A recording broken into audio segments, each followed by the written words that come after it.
Next है इसमें निकास। निकास क्या है, आउटपुट क्या है।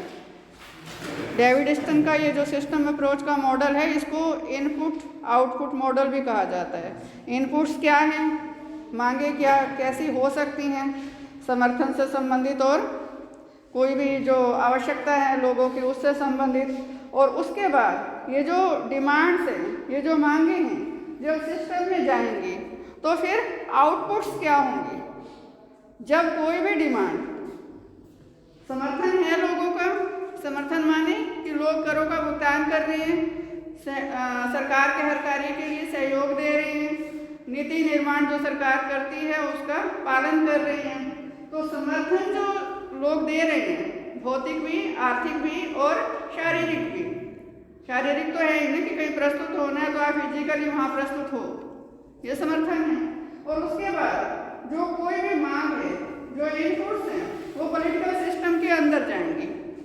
जो लोगों ने मांग रखी है सिस्टम के समक्ष, वो सिस्टम के अंदर जाएगी तो सिस्टम उस पर मंथन करेगा। जैसे मान लो महंगाई जो है वो बहुत बढ़ गई। कल तक जो आय थी, जो वेतन था, वो घर चलाने के लिए पर्याप्त था। महंगाई इतनी बढ़ गई है, मुद्रा का अवमूल्यन हो गया है, तो ऐसे में ये मांग हो सकती है कि वेतन वृद्धि की जाए। अब ठीक है, मजदूरों ने या किसी भी एक वर्ग ने वेतन वृद्धि की जो मांग है वो प्रस्तुत कर दी, उसके लिए वो इकट्ठे हो गए और इतना प्रेशर हो गया, दबाव बना। दबाव कैसे बनेगा, लोग इकट्ठे होंगे, जन समर्थन उसको मिलेगा उस मांग को। ऐसा नहीं कि मुट्ठी भर लोगों ने कह दिया और हो गया। अब ये किसान बैठे हैं, पूरे देश से आ रहे हैं, ये जन समर्थन उस मांग को मिले तो फिर वो जो मांग है उस पर सरकार को गौर करना पड़ता है। सरकार चाहे वार्ता के लिए बुलाए, पहले तो समझाएगी बुझाएगी, लेकिन जो प्रणाली है, जब उस मांग का असर प्रणाली तक पहुंच गया कि अब इसके लिए कुछ ना कुछ करना पड़ेगा, इस मांग के लिए कोई ना कोई प्रतिक्रिया, कोई ना कोई नियम या कोई ना कोई परिवर्तन प्रणाली को करना है, चाहे वो वेतन वृद्धि से संबंधित मांग है, चाहे कोई और मांग है। तो ऐसे में अब प्रणाली उस पर पहले तो विचार मंथन करेगी कि जो मांग आई है, क्या उसको पूरा करने के लिए हमारे पास संसाधन हैं। पहले तो ये मंथन होगा ना कि वेतन वृद्धि की जो मांग आ रही है, क्या इतना पैसा, उससे कितने अरब का जो बोझ है वो सरकार के सरकारी कोष पर पड़ेगा। वो देखेगी सरकार, प्रणाली देखेगी। यहाँ हम बार बार सरकार शब्द का प्रयोग ना करके राजनीतिक प्रणाली शब्द प्रयोग करेंगे, डेविड स्टन की भाषा बोलेंगे। तो प्रणाली उस पर मंथन करेगी पहले कि यदि देने की स्थिति में है या जितना वो मांग रही है उतना नहीं, उससे कम देने की स्थिति में है लेकिन दे सकती है, थोड़ा सा बढ़ा सकती है, तो फिर उस पर निर्णय प्रक्रिया, नीति निर्माण प्रक्रिया शुरू होगी। प्रणाली के अंदर भी डिमांड और फिर नीति निर्माण प्रक्रिया शुरू हुई। नीति निर्माण प्रक्रिया जब शुरू होगी तो वो नीति निर्माण जब हो गया तो वो बाहर आएगा पॉलिसी के रूप में, नियम के रूप में या कानून के रूप में। अब वो कानून लागू किस पर होना है, जनता पर। अब ऐसे में जो जनता पर वो कानून लागू होगा, जनता यदि उससे संतुष्ट है तो ठीक है, उसको स्वीकार देगी, लेकिन जनता यदि उससे संतुष्ट नहीं है तो वो आउटपुट फिर से इनपुट में कन्वर्ट हो जाएगा।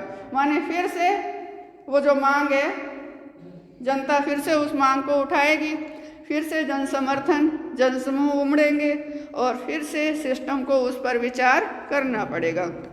माने जो इनपुट है, इनपुट को आउटपुट में बदलने के लिए जो पॉलिटिकल सिस्टम है उसको अपनी क्षमताएं भी देखनी है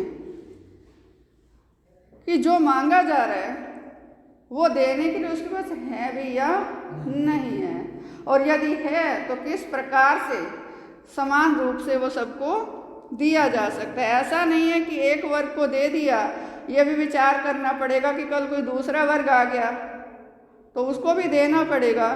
तो क्या इतने संसाधन प्रणाली के पास हैं जो भी मांग आई है, उसका भविष्य में और परिवर्तित रूप क्या हो सकता है और कौन से वर्ग उस मांग को उठा सकते हैं, ये सारा मंथन करने के बाद ही पॉलिटिकल सिस्टम जो है कोई पॉलिसी बनाता है या कोई नियम बनाता है या कानून बनाया जाता है।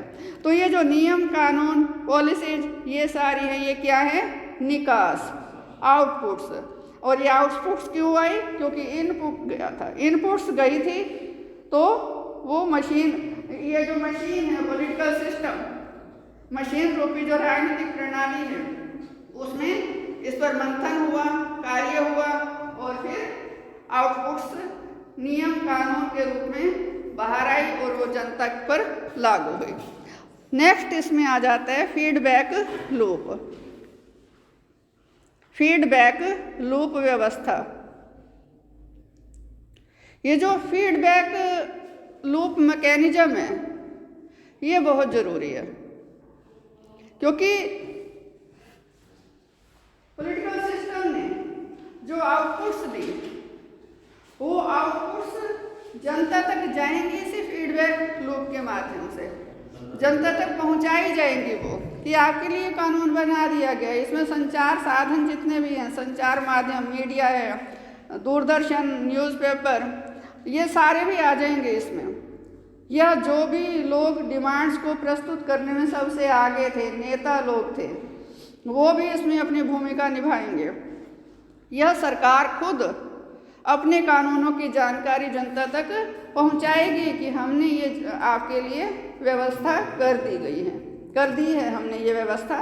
तो जो फीडबैक लूप है उसके माध्यम से जो आउटपुट्स हैं वो जनता तक पहुंचते हैं और फिर जनता की जो प्रतिक्रिया है इसी फीडबैक लूप के माध्यम से ही फिर सरकार तक पहुंचती है कि यदि जनता संतुष्ट है तो उसकी जो प्रतिक्रिया है संतुष्टि की वो भी इसी फीडबैक लूप से सरकार तक पहुंच जाएगी, और यदि जनता संतुष्ट नहीं है तो ये आउटपुट फिर से इनपुट में कन्वर्ट हो जाएगी।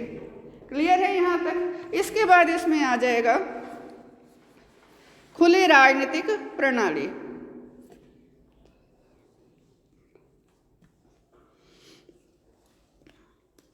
अब डेविड स्टन कहते हैं कि ये जो राजनीतिक प्रणाली है ये खुली है, इसमें वातावरण का प्रभाव भी पड़ रहा है, और ये वातावरण दोनों तरह का है, आंतरिक वातावरण भी है और बाह्य वातावरण है। माने प्रणाली के अंदर का, देश के अंदर का वातावरण भी प्रणाली को प्रभावित करता है और देश के बाहर का वातावरण, राजनीतिक प्रणाली से बाहर का, दूसरे देशों के साथ जो संबंध हैं या दूसरे देशों में जो घटनाएं घट रही हैं वो वातावरण भी कई बार प्रणाली को प्रभावित करता है। तो ऐसे में जो राजनीतिक प्रणाली है, यदि उस राजनीतिक प्रणाली क्या है, अपने आप में पूरी एक इकाई और उसके अंदर अनेक उप प्रणालियाँ भी हैं जो कि एक दूसरे पर निर्भर है। तो ऐसे में डेविड स्टन कहता है कि ये जो उप प्रणालियाँ हैं इनमें यदि परस्पर सहयोग है, परस्पर भिन्न भिन्न होते हुए भी इनमें एकता की, अखंडता की भावना है कि एक ही देश के अंदर एक ही प्रणाली के ये हिस्से हैं, तो ऐसे में प्रणाली के समक्ष कोई चुनौती आती है और ये उप प्रणालियाँ यदि इनमें संभाव है, सामंजस्य है, तो प्रणाली उस चुनौती का सामना आसानी से कर लेती है। लेकिन यदि ये उप प्रणालियाँ आपस में ही भिड़ रही हों, इनके खुद के मतभेद इतने ज़्यादा हों कि ये देश के लिए कोई सहयोग ना करें या करने की स्थिति में नहीं है, तो फिर जो राजनीतिक प्रणाली है उसका टूटने का खतरा रहता है। माने जितनी भी चुनौतियां राजनीतिक प्रणाली के समक्ष आती हैं मांगों के रूप में, प्रणाली उनका सामना करने में सक्षम होनी चाहिए। यदि सक्षम है तो सर्वाइव करेगी, यदि सक्षम नहीं है तो बिखर जाएगी। यहाँ फिर वही डेफिनेशन आ जाएगी डेविड स्टन की, राजनीतिक प्रणाली मूल्यों की सत्ताधारी व्यवस्था में मूल्यों का विभाजन करने के योग्य नहीं रहती। राजनीतिक प्रणाली के मूल्य, राजनीतिक प्रणाली के उद्देश्य। सत्ताधारी व्यवस्था माने जो नेतृत्व कर रहे हैं वो मूल्यों का विभाजन माने लोगों से अपने जो नियम हैं, जो कानून हैं, उनका पालन करवाने में सक्षम नहीं रहती। तो ऐसे में राजनीतिक प्रणाली के अस्तित्व को खतरा हो जाता है। माने जिस डेफिनेशन से ये शुरू हुआ था सारा, उसी पर आकर आपको ये समाप्त करना है। क्लियर है यहाँ तक?